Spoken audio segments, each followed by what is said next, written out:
but I quickly discovered that they were sending these videos to other people. So I opened it up to everybody and just started talking. So if this content is helpful to you, please like and subscribe, or even if it's not helpful, it would really benefit me, but I'm just kidding. If it's helpful, do like and subscribe and share these videos. But this one today is on the advanced child tax credit. So I've been getting a lot of questions about this. I'm sorry I'm having to shoot this video while I'm driving. I've been wanting to do this one for a little while, and there's just not enough time, so I'm squeezing it in as I'm driving to see a client. So advanced child tax credit, should you get it? Do you get it? How do you opt out of it? What is it? So let me give you a little bit of background. What it is. So on your tax return, there is a child tax credit line. Typically, it was running around $500. Trump administration increased it to $2,000 for children under 18 by the end of the year. So let's say that your child turned 18 on December 31st. It's too bad. Because even though they're 17 all year long, they're 18 at the end of the year, and so they no longer qualify for the $2,000 child tax credit for 2020. That's where it was for 2020. But the age cutoff was the same.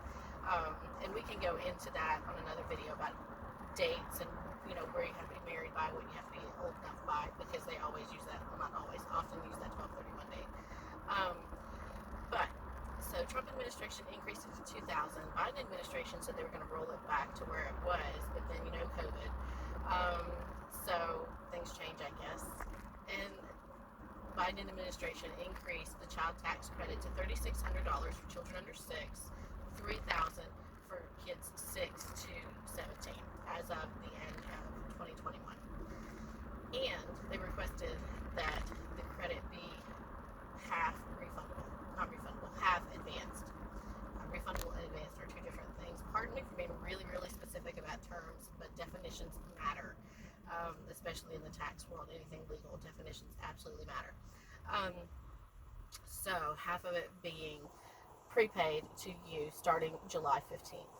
And right now, it's either going to come in check or direct deposit. So if you don't have a bank account, you're kind of out of luck. They're not doing debit cards right now.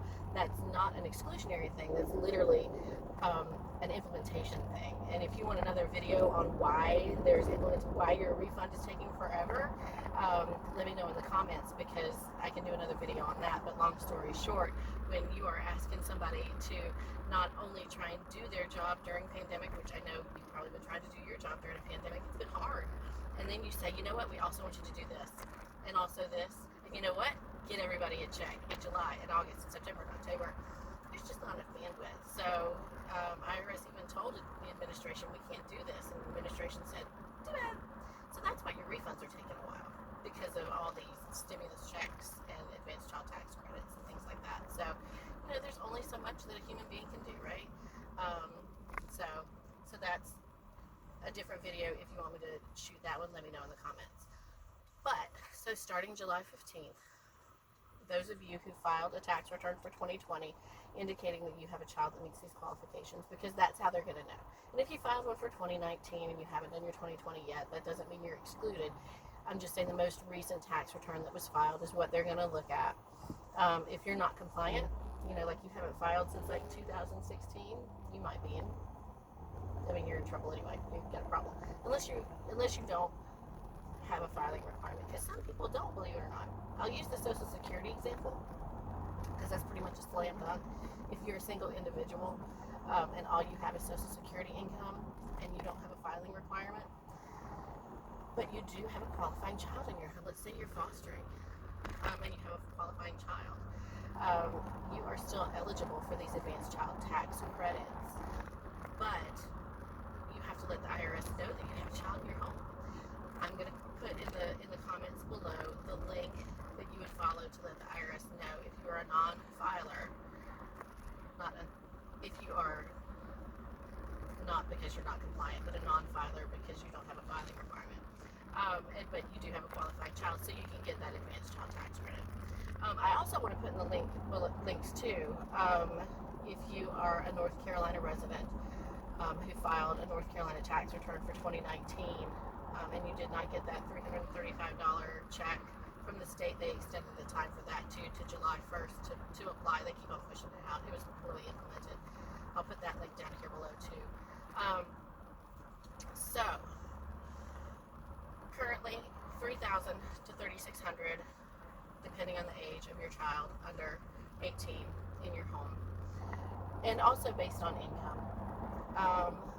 But let's say that based on your income for 2019 or 2020, the most recent return filed, you did qualify, but when you file your 2021 return, you don't qualify.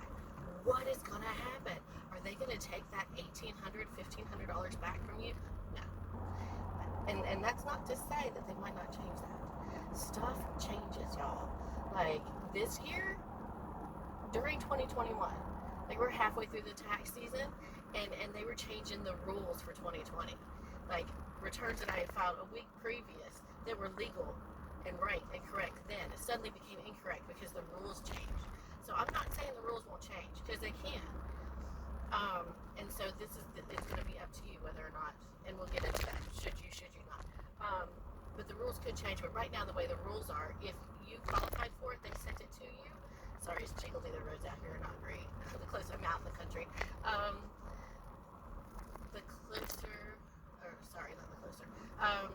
If you qualified for it based on your 2020 or most recent return, but then you don't qualify for it because you picked up another job or you got a raise or your income phased you out, you had too much income, right now they're saying they're not going to claw that back. So it'd be just like how the stimulus payments were. If you got extra stimulus that you shouldn't have gotten, they're not going to take it back from you. But the big question, the real question, should I take this advanced child tax credit? So many people ask this question. Sorry, there's a pedestrian up here. I want to make sure I dodge her. Should I take the advanced child tax credit? Because you can opt out, absolutely. And the link, I don't know if I said it already, the link will be below for you to opt out of the advanced child tax credit. But should you? And in my opinion, it's an opinion question.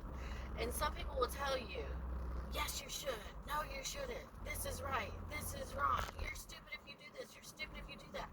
Y'all, I'm a professional, and I do this a lot. I can't tell you how many families I have served, and I think it's an opinion question.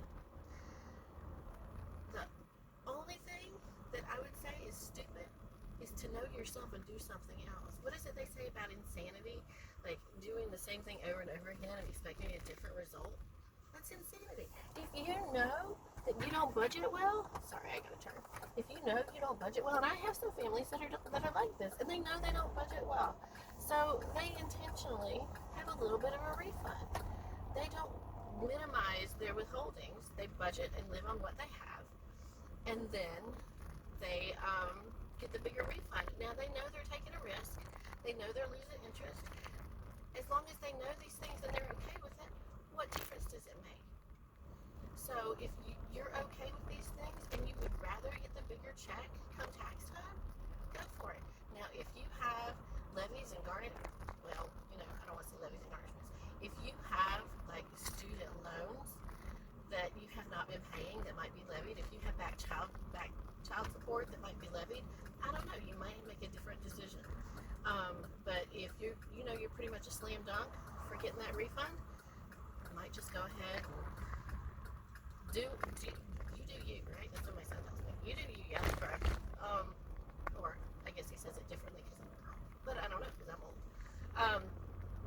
So if you want, if it helps you to have that extra $300 per kid in the house, go for it. If it doesn't, and it doesn't bother you, and you're okay with maybe even having a delayed refund, because sometimes it happens. Sometimes you have ID checks, and you have to wait for the letters to come, and you have to call the IRS, and your tax preparer can't do it for you because you have to convince them.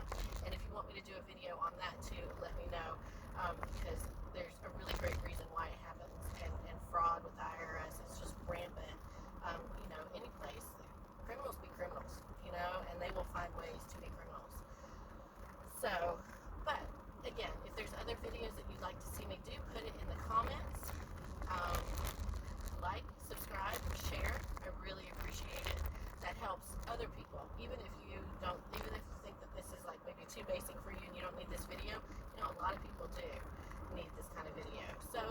like, subscribe, and share, the more likely it is more people will see this information. You know what? We can rebel against the IRS, because I don't, even though I'm a preparer, I don't do it because I advocate for them. I advocate for you guys, and I want you guys to pay the least amount that you owe. There's no reason to pay more than you should. I don't like funding this stuff. Not, not that things aren't worth funding, but I don't necessarily like funding pork. I'll say that. Nobody should have to pay more taxes than they're required, and especially just because they don't understand the tax law. That's what makes me crazy. So anyway, y'all have a great day. Like, subscribe, share, and I will follow up with the videos that you request.